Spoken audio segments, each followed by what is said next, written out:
Okay, I'm going to start. Got Bickleys Thunder Egg by Bert Rhodes, and we're looking at chapter 5. The Thunder Egg Stone. Bickley and Tommy did the usual chores, bringing the wood and cobs, carrying the water from the pump, feeding the hens and the 2 calves. Bickley's feet dragged. His heart was too heavy to carry. It was bad enough to have to go to school with the old blue coat, but to wear the pug hat too? Don't feel bad, Bickley, Tommy whispered as they fetched in the old wash boiler filled with the last load of cobs. I saw a sack under the coats by the kitchen door. I think it's got something in it.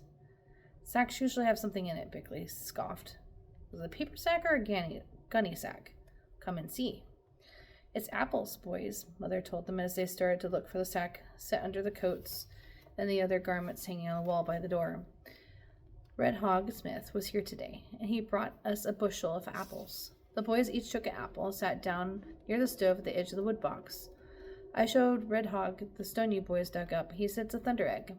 He lifted it up, and he said it's so heavy it's got to have a big core of agate inside. The boys ran to look again at that big stone propping open the door of the lean-to bedroom.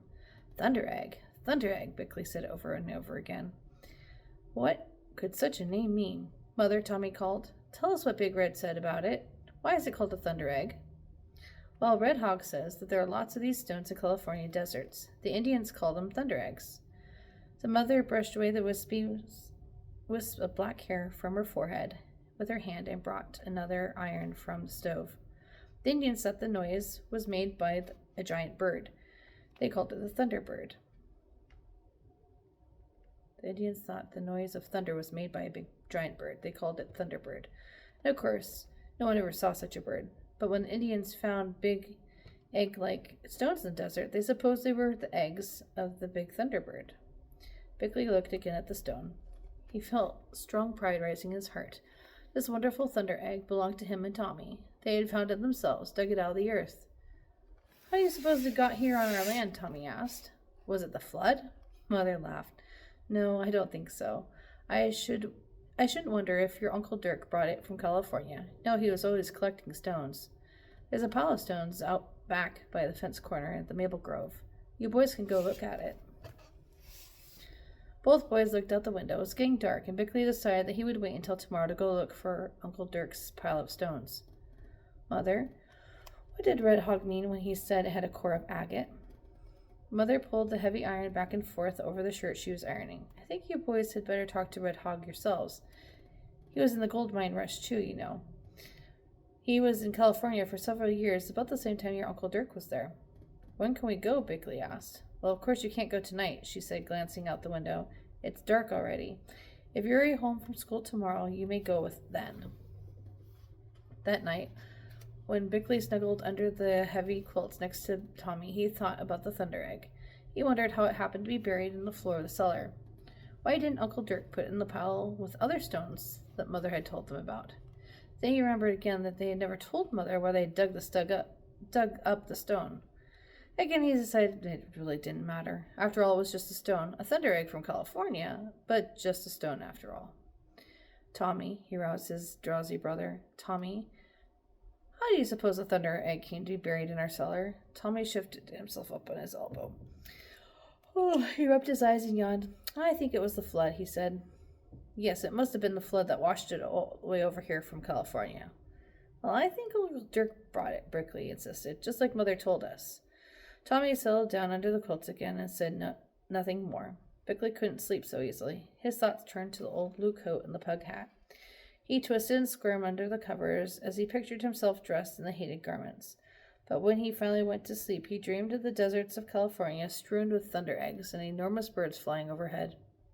When he had wakened the following day, he couldn't remember for a minute what it was he was supposed to be heavy and sad about. Then it rolled over him in a rush. Today he must wear the pug hat, and not only the old blue soldier coat, but the pug hat too. Mama, please let me wear just a scarf, he pleaded. It'll keep my ears warm. No, Bickley, I'm afraid of those earaches. The hat will keep out the wind. The scarf isn't thick enough. You must wear the hat and the scarf too. So Bickley went to school that day, swathed to the ears with a pale pink scarf with a pug hat firmly resting on his head. He peered out from underneath it, trying to pick his way among the snowdrifts. "Oh, look!" his playmates shouted with derision when he saw him. "It's General Snoot!" "How are you, General Snoot?" They saluted and stood stiffly at attention, mocking him. In shame and hot anger, Bickley followed the others into the entrance hall at the ringing of the school bell. Then he took his pug hat off and hid it with the blue coat and the pink wool scarf under the other wraps. The hat was hard to hide. It was tall and stiff. The pupils were already at their desks. He must go in. With one more disgusted backward look, he entered the schoolroom and tried to forget the newest disgrace in the activities of the morning. He saw Miss Kitty look questioningly at him. She even smiled at him, and his heart warmed for a minute. She didn't know anything about the torment he was suffering, of course. At recess, one of the big boys grabbed the hat from its hook before Bickley could reach it. He carried it out to the playground. The other boys gathered around. "Oh, I want to be General Snoot," one of them cried as he snatched the hat away, put it on his own head. "No, I'm General Snoot," was another of his mates screamed, grabbing the hat. Bickley looked on at painful embarrassment as the boys scuffled. He secretly hoped the hat would be ruined so it could never be worn again, yet he was afraid of what Mother would say if the hat for the hat had been her father's. Now Niels Whitney came with a long stick. He hoisted the hat on the stick, and all the boys fell into a parade formation behind the leader as they saluted General Snoot. They carried the hat out to the tall patch of weeds where the large road sign stood. It said in big letters, Marshalltown, 12 miles. Edenville, 12 miles. State Center, 1 mile. "Now General Snoot can see which way to go."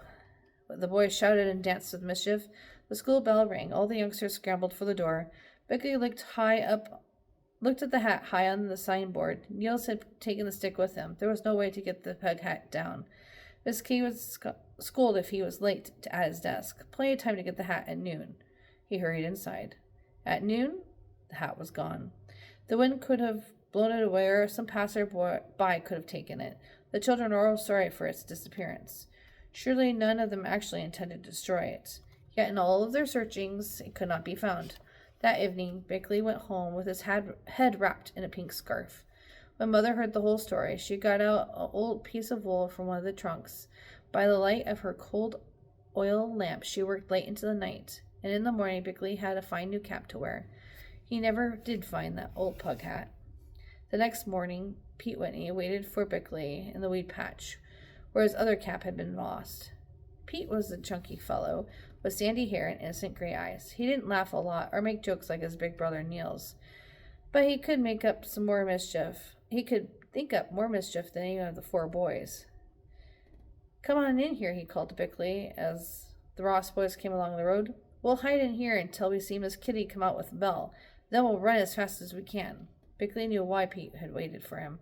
He wanted to fix it so the boys wouldn't have time to make fun of the old blue coat. "Let's go rabbit hunting tomorrow," Pete whispered, as the 2 boys, breathless from their short run, hung up their wraps in the entryway hall. "I'll get Dad's musket, and you bring your dad's. Your mother will let you take it, won't she?" Bickley nodded. "We can go right after school," Pete whispered as they walked into the schoolroom. Now Bickley had 2 things to look forward to and to think about. Tonight after school they would go ask Red Hog Smith about the Thunder Egg, and tomorrow night they would go rabbit hunting. The day was not so hard as usual. Miss Kitty was cross, and the children had not forgotten their nicknames for him, Soldier and General Snoot. Bickley was glad when school was dismissed. He and Tommy hurried home and did their chores in a hurry. Then they ran across the road to Red Hog Smith's farm. The boys found Red Hog just as he was swilling his pigs. The trough was surrounded by splendid red hogs that made a fine sight.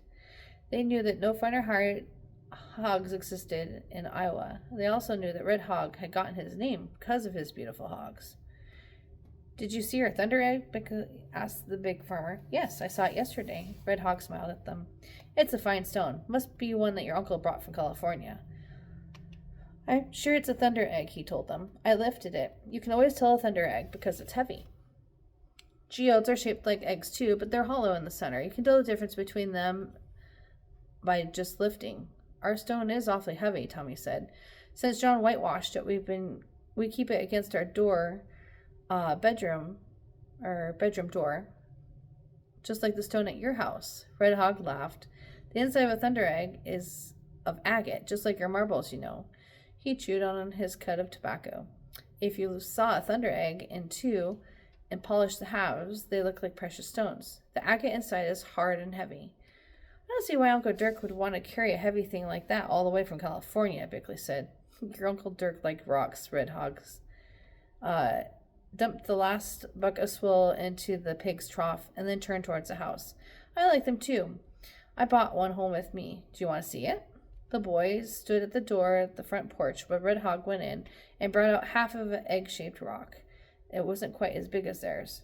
He held the cut face of it up for the boys to see. It was slick like glass and showed a beautiful picture in colors. In the center was something that looked like a white throne with a green figure sitting on it.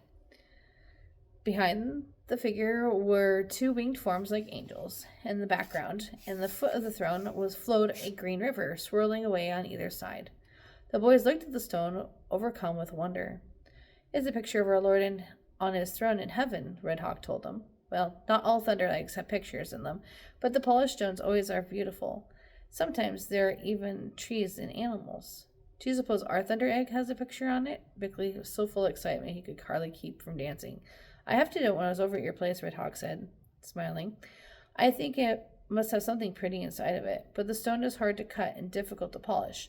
I had mine done in Marshalltown, and the man who did it charged me $3, and he kept the other half of the stone, too. The boys gazed at the shining surface, the beautiful stone.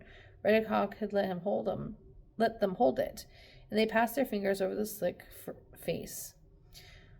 Where did you fellows find the stone you got? Red Hog asked them. We found it buried right in the middle of our cellar. You know, the cellar under the house that burned down. Ah, I guess that the flood must have washed it over here from California and buried it there, Tommy said. A wise look. No, I don't think so, Red Hog drew his face into a frown. The deep wrinkles between his eyes and his mouth were tight and straight. No, boys. I've never seen any stone like this in these parts. I mean, I never saw one lying loose.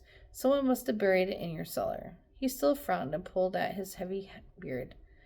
You know, I think it must have been one of your Uncle Dirk's little jokes.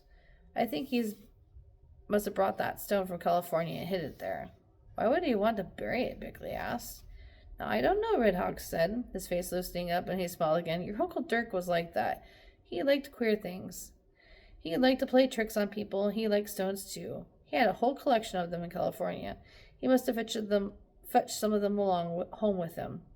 That evening, Bickie and Tom went to the fence corner to see the pile of rocks that Uncle Dirk had collected, but none of them looked anything like the thunder egg, and none of them looked at all very pretty.